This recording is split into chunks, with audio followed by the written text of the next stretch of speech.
Today, all of us stand before you and proudly proclaim our belief that health care in America must be a right, not a privilege.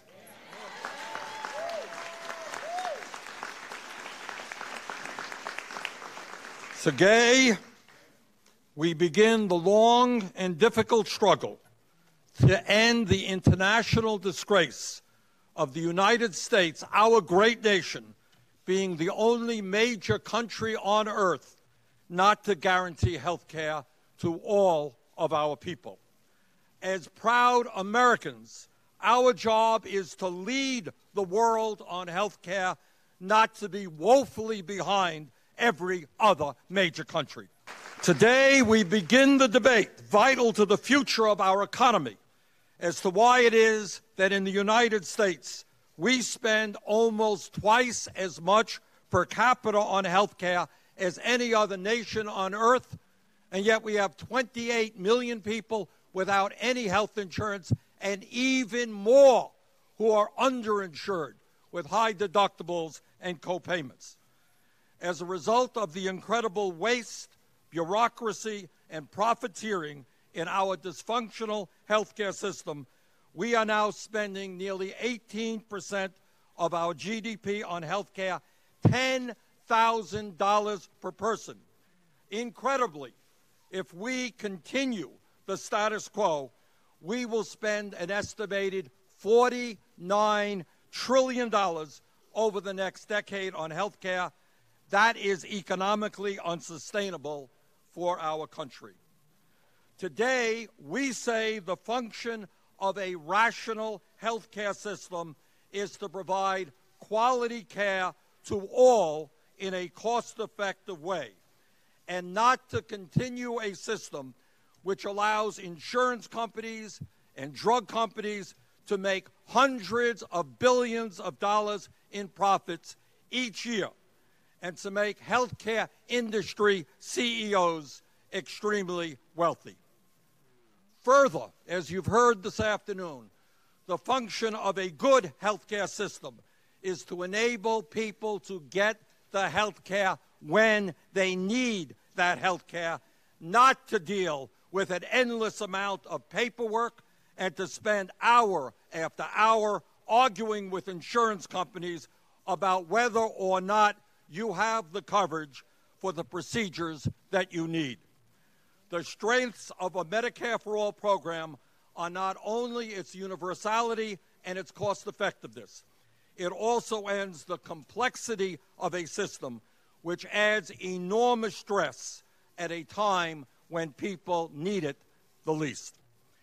And today we say to those families in Vermont and in Wisconsin and California and all across this country who are spending $10,000, $15,000, $20,000 a year on health insurance, that we understand that this is insane and unaffordable to be spending that much money simply to protect the well-being of your family.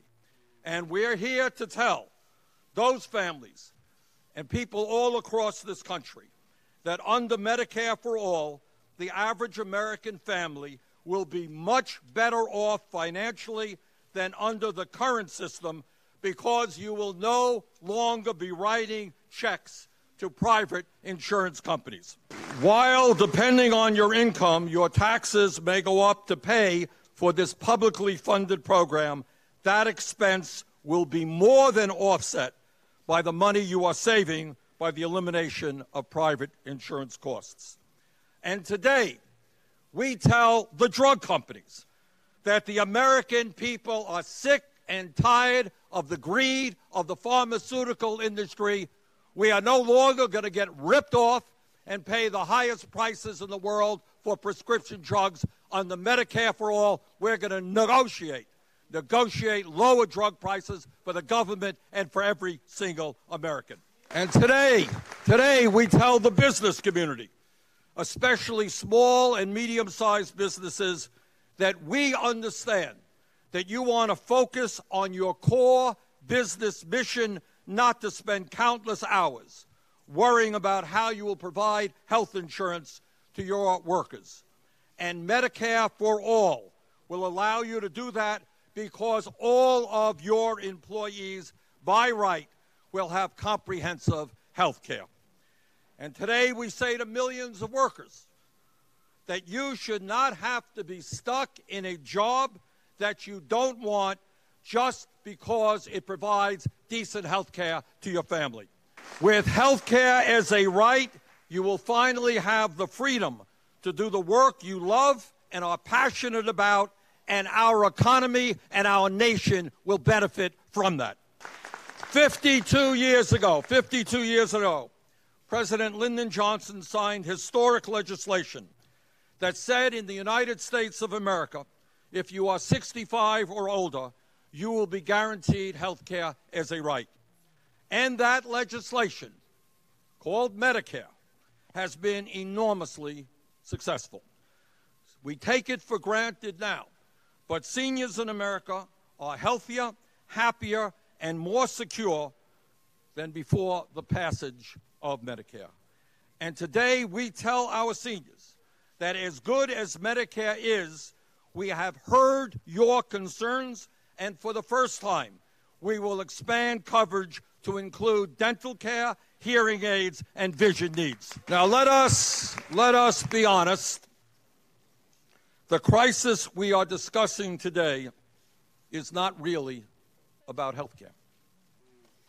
Crisis we are discussing today is a political crisis which speaks to the incredible power of the insurance companies, the drug companies, and all those who make billions of dollars off of the current system. Over the years, these entities have done everything that they possibly can to prevent us from having lower-priced prescription drugs and universal health care. As one example, hear this. Since 1998, the pharmaceutical industry alone has spent over $3.6 billion in lobbying and hundreds of millions of dollars more in campaign contributions. And they charge us the highest prices in the world for prescription drugs. Now, I fully recognize that legislation which deals with 1/6 of our economy and over $3 trillion is complex, and that nobody, including those of us who are up here now, have all the answers. Unlike the Republican leadership, which tried to pass massive and destructive health care legislation without one public hearing, our job now is to take this legislation to every state in the country and to hear what the people have to say. Unlike the Republican leadership, we want to hear from doctors and hospitals and patient advocates and ordinary citizens as to how we can make this bill even stronger and more effective. We want to hear from the American people as to the fairest ways that we can fund this program. But to my Republican colleagues, please don't lecture us on health care. In the last few months, you, the Republican Party, have shown the American people what you stand for when you voted for legislation that would throw up to 32 million Americans off of the health insurance they have, and at the same time give huge tax breaks to the rich and large corporations. You, the Republican Party, have no credibility on the issue of health care.